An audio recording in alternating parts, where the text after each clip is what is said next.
محکمہ anti corruption team کی کامیاب کارروائی، بلڈنگ سرویئر رشوت لیتے رنگے ہاتھوں گرفتار۔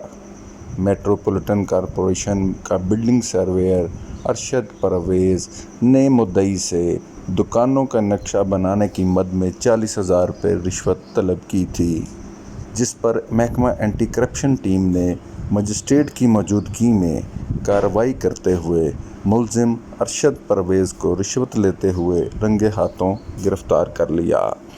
اینٹی کرپشن حکام کا کہنا ہے کہ ملزم پہلے بھی 70,000 روپے نقشہ بنانے کی مد میں وصول کر چکا ہے۔ اینٹی کرپشن حکام نے ملزم کے خلاف مقدمہ درج کر لیا ہے اور تفتیش کا عمل شروع ہے۔